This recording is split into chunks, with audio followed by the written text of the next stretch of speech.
jubal jubanti économiquement c'est des questions yoo xam ne war nañ cee mën a bàyyi xel bu baax. mu tiital Sénégalais yi rapport ITIE bi et surtout parce que xam nga ci li leen dans bu njëkk bu daan budget bi bu ñu la nee on attend comme l'année dernière on attend 74 milliards sur les revenus du gaz et du pétrole état bi dafa lay defal un tableau ci budget bi wala lan lay dugal xaalis bi nag fa lay jëm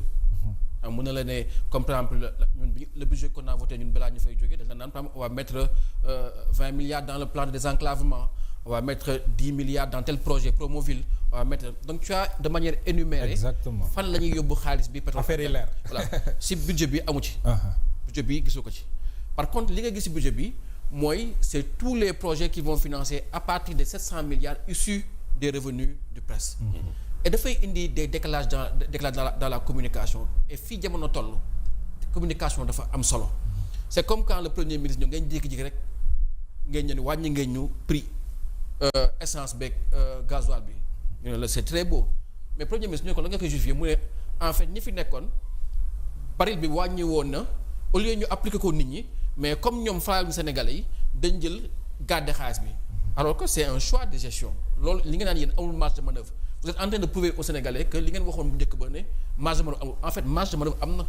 bi fi président Macky Sall nekkee bi baril bi wàccee président Macky Sall dafa garder le même prix pour pouvoir flécher ça ci ay filets sociaux comme bourse de solidarité familiale ainsi de suite yéen bi ngeen ñëwee fayatu leen bourse de solidarité familiale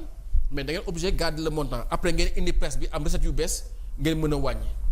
mais da nga wàññi 2 jours nga wàññi rek une semaine américain ñoo fekk président jàmbur ne ko kii tim yóbbu imaginez bu amoon impact ci prix baril bi ça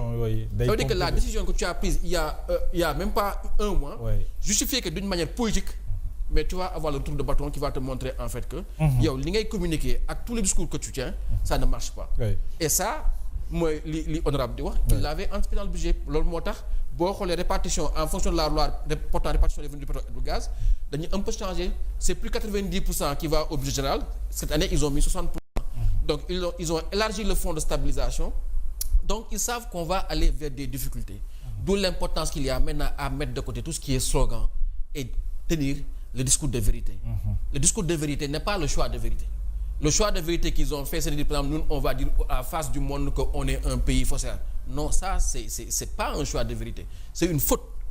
parce que loolu boo ko defee adduna bi doxewul ci vérité adduna bi ci intérêt lay doxee tu mets à mal tes propres intérêts le discours de vérité le Sénégal dund na ko d'ailleurs ci 2 ans c'est la conséquence évidemment le discours de vérité c'est de pouvoir parler vrai aux concitoyens surtout quand tu es dans un contexte de redressement économique. C'est très important. Et c'est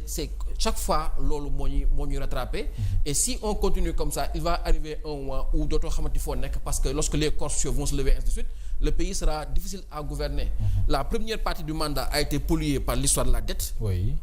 on risque d'avoir une deuxième partie qui sera polluée par un problème politique ou des questions de gouvernance et de transparence parce que au bout du bout ça va nous rattraper. Alors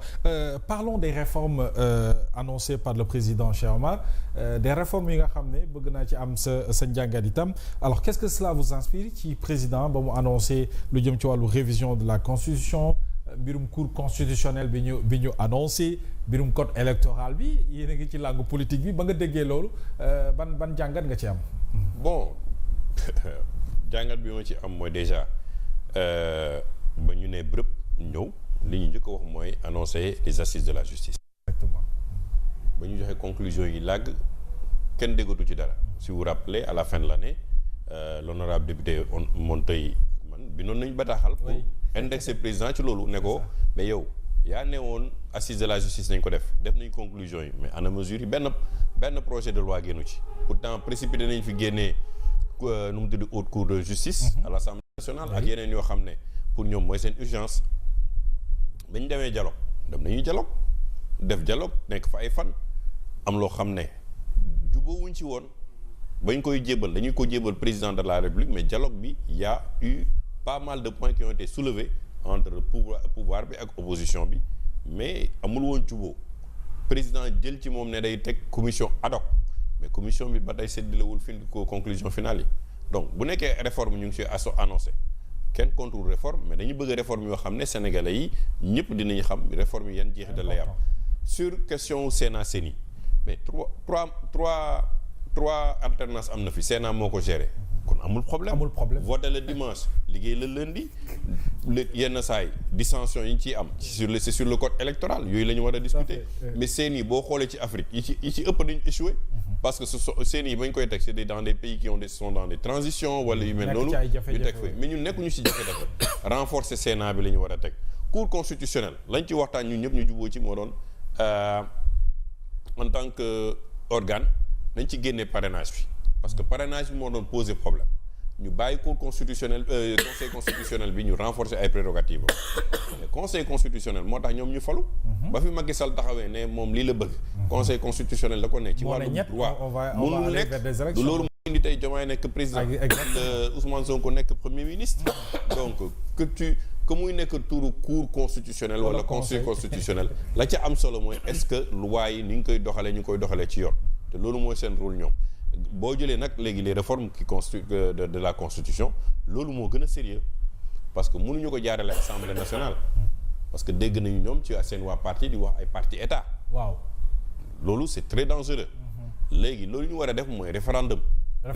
mooy indi sëriñ si xam lan la ñuy dugg ci constitution bi la société civile sénégalaise yi kilifa diine yi ak kilifa aada yi la société civile les journalistes ñëpp toutes les forces vives de la nation tu prends loo xam ne ay 3 4 6 mois waxtaan ak sénégalais yi benn constitution boo xam ne suba kenn dootul ñëw di ko changer fii ak benn siècle comme bu États-Unis ak ñeneen ñi ba xam ne c'est très inclusif ñëpp waxtaan nag ñoom mais ñëw sa jël sa constitution changer article modifier ko arranger ay mots pour mu yow mu méngoog li nga bëgg yow loolu du constitution boo xam ne man je pense que c'est tri donc mooy loolu ci foofu laay taxawee ci réforme et c'est important maintenant la grande difficulté c'est que ñu ngi koy bëgg a def ci trimestre boo xam ne économiquement déjà on est mal barré non parce que li muy wax sànq ci affaire u prêt bi bu ñu fàtte man nee naa leen prêt bi c'est presque égal à zéro lu tax mooy ne égal à zéro parce que premier trimestre de 2026 dañuy fay boru 765 et quelques milliards ñoom 700 et quelques milliards la ñu prévoir